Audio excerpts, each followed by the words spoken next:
Halo, senang sekali kali ini saya Endah Sayekti bisa menyapa ibu dan bapak hebat se-Nusantara. Pada kesempatan ini saya akan menyampaikan praktik baik pembelajaran berdiferensiasi yang telah kami laksanakan di SMA Negeri 1 Babadan Kabupaten Ponorogo.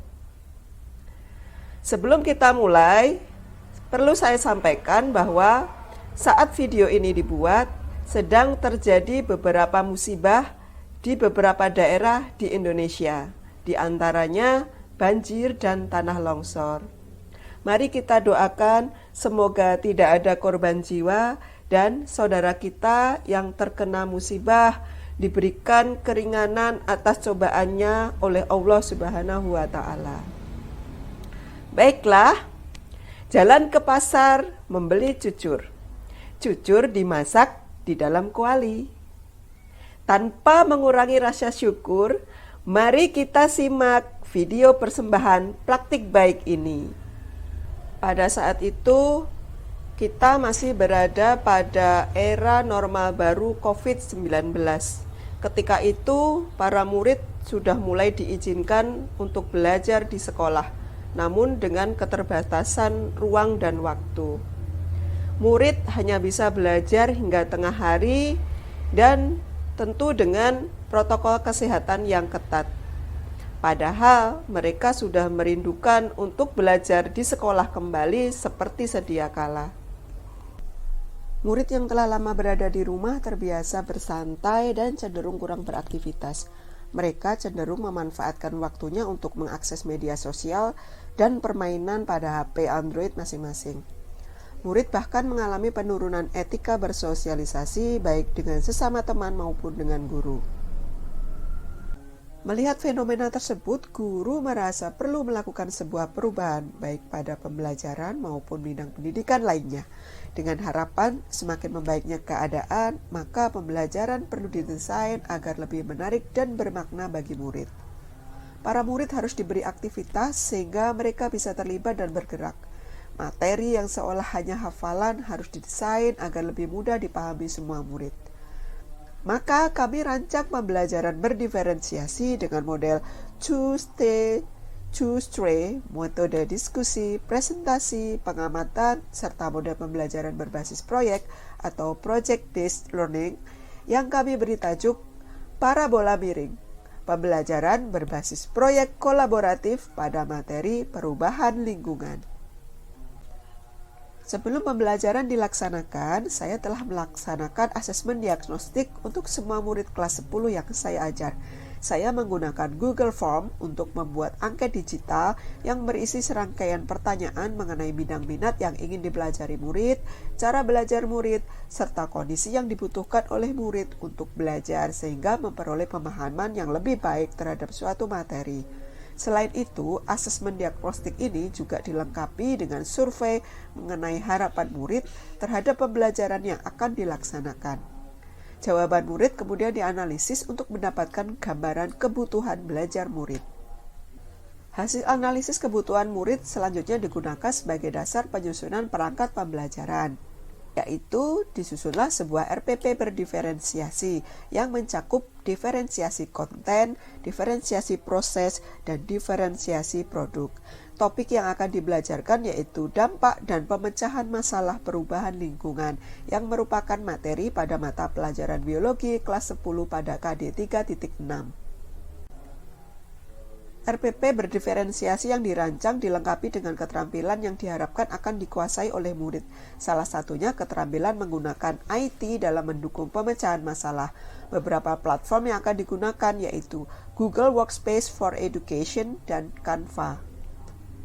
Tujuan parabola miring yaitu melalui rancangan pembelajaran yang diberikan, murid dapat menganalisis dampak perubahan lingkungan dan upaya penanganan limbah, serta merumuskan gagasan pemecahan masalah pencemaran lingkungan, sehingga memiliki keterampilan dan sikap beriman dan bertakwa kepada Tuhan Yang Maha Esa dan berakhlak mulia, mandiri, gotong royong, bernalar kritis, dan kreatif.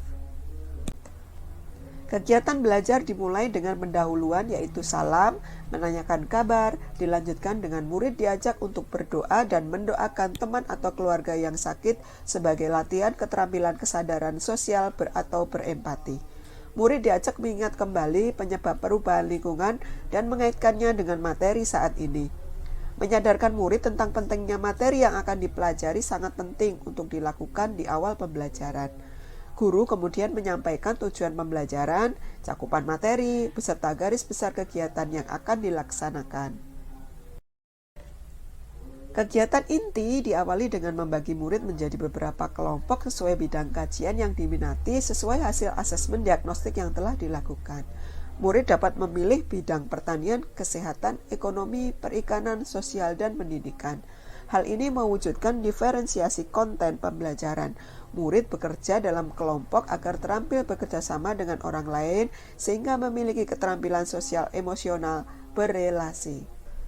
Setiap kelompok membuat mind map atau peta pikiran mengenai dampak pencemaran lingkungan.